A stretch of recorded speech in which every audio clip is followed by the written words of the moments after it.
basically my whole life. I've always wanted to get married, own a home, and have kids. Hi, I'm Eli, and I'm living proof that Jesus saves. I'm Asia, and I'm living proof that Jesus saves.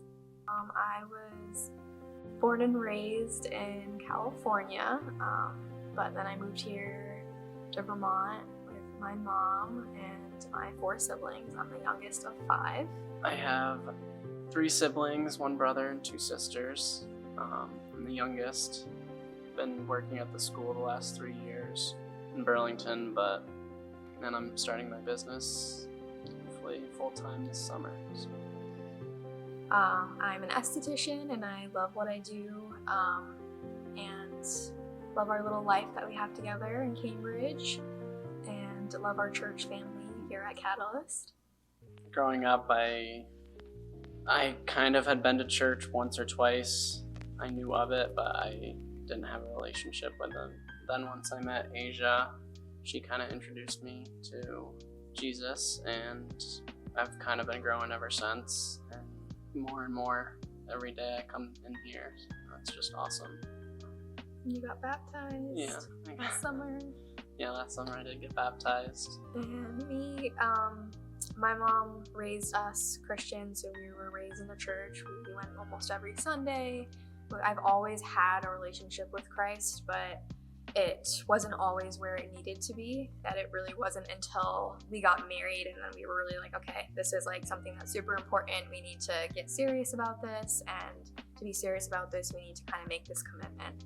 When student ministries came up and, maybe looking for a new leader, we prayed about it. We kept talking about it. Like, do we really want to pursue this? Are we the right people for this? But I will say that it's been super rewarding. It's really been an eye-opener, but I think it's also been something to kind of take me away from what I was going through and the struggles that we were facing outside of here. Yeah. For me, it was just being able to, in the background of teaching and working in a school, and being able to have an opportunity to work with kids that are older and have a little bit more foothold on their life or their faith, and kind of learning from them as well was really awesome. And in June 2021, Eli and I got married. So we pretty much started trying immediately, and I guess just figuring that we were young and healthy and had an active lifestyle, that it wasn't going to be any issue and that it would happen really quick for us. So trying for a month, then 2, and then 3, and then 4, and it started to get a little discouraging, but I still had hope that it would just happen, and just needed a little bit more time. And so I would pray every month. We would pray together and cry and plead with God to please just let this happen. Every month when there was another negative, just felt like another piece of my heart just broke.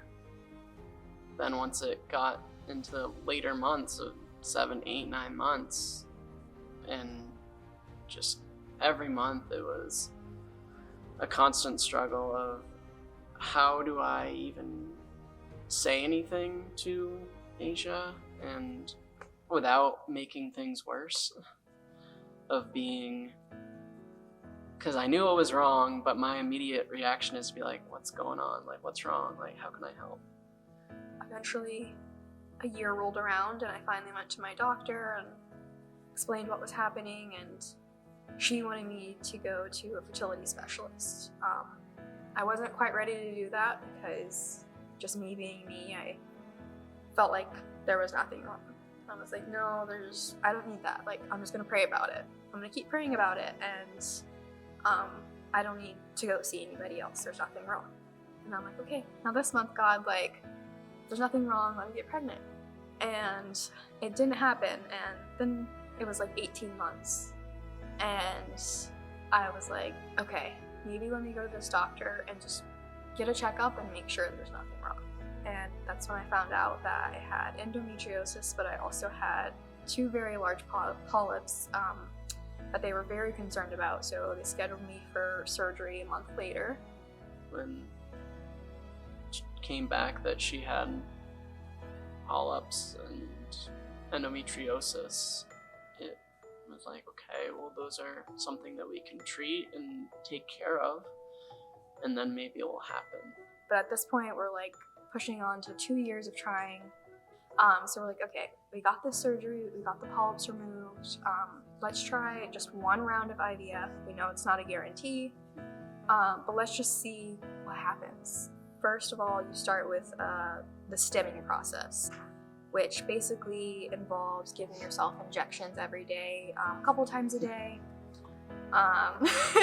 Do not recommend. Yeah, I was the one that was giving her the injections, and she was not happy with me, and she told me to never become a nurse.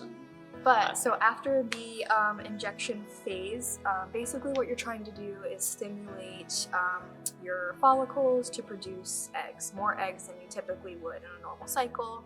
Typically, women only produce 1, occasionally 2.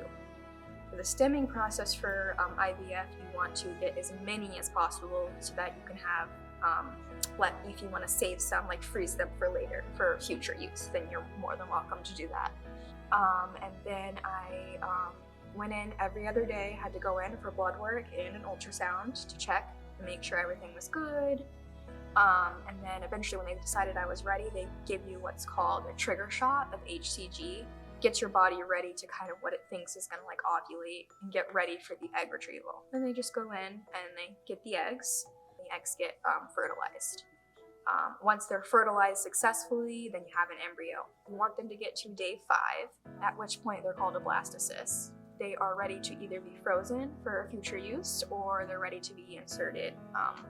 We actually were not able to do a fresh transfer, but I wasn't able to because I was high risk for OHSS, which is ovarian hyperstimulation syndrome.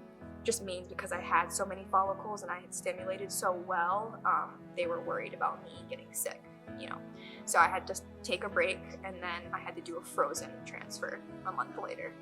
At this point, you and I are digging in very deep. We are in the Word every morning, every night, praying together, crying together, like, God, like, please let this be our time. And if it's not our time, but please let it be our time. We're giving it our all, and the enemy was really going against us. We, you know, in our family, just so many things, and you could just feel that, like, that battle. This is not an easy thing to do. IVF, it's not easy on either of us, emotionally, mentally, and physically. For me, it was a lot. The whole IVF process was just almost the 2 years all over again of just physical and emotional roller coaster. Doing the 30 some odd shots of medicine to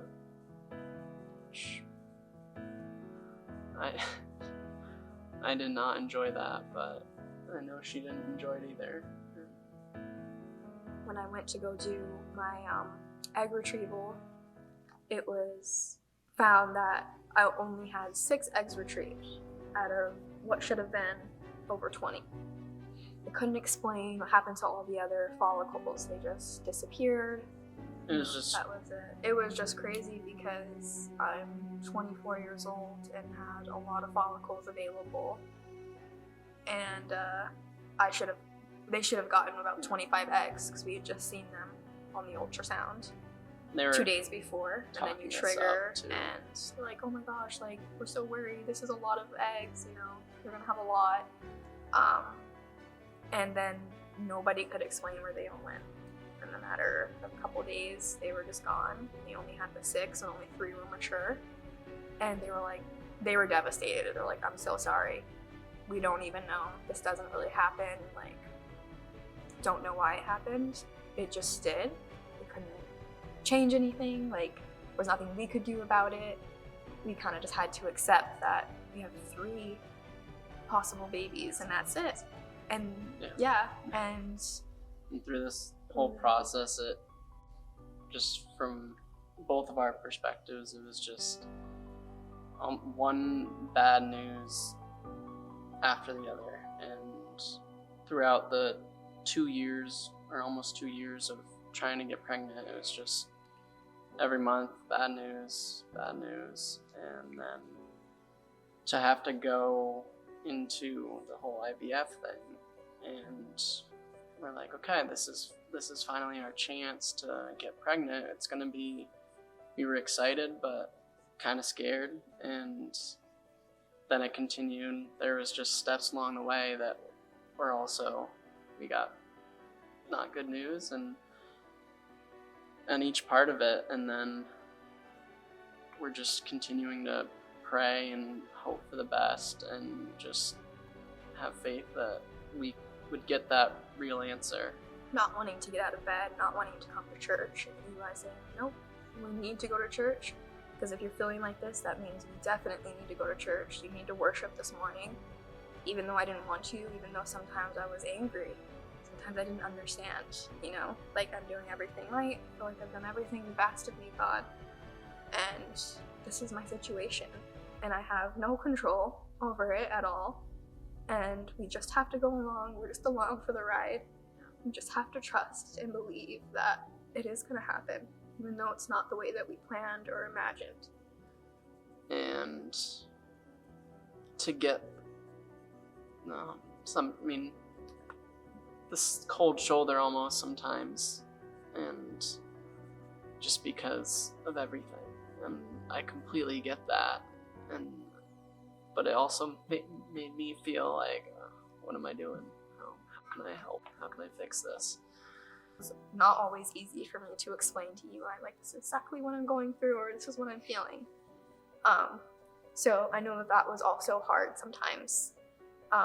But at the end of the day, we would always cry it out together and just be like thankful for just putting up with me, because there were some times when it got really hard and I would just shut down because it's so hard trying to explain what you feel as a woman when you're going through this. But he never left my side. So out of all of this, not only has our faith grown, but our relationship, our marriage has grown. Us individually, we've grown, and it really just has showed me a new perspective of, we may not always understand his plan, but just knowing that he has already gone ahead and won the battle for us just gives me so much peace. All 3 were fertilized, but only 2 made it in the end. That's it. So we did end up transferring both of those, with hopes that we would either have a healthy singleton or twins. One made it, and at the end only one made it. But this one was our baby. Like, God meant for this baby to be the one, and that's super special. Actually positive. Like, I'm pregnant.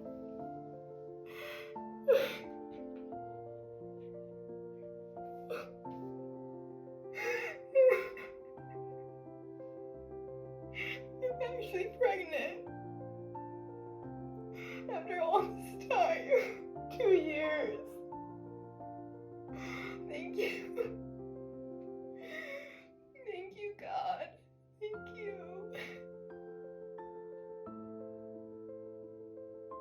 I'm gonna be a mom. Eli's gonna be a dad. And I get to tell him. I am pregnant. Very thankful.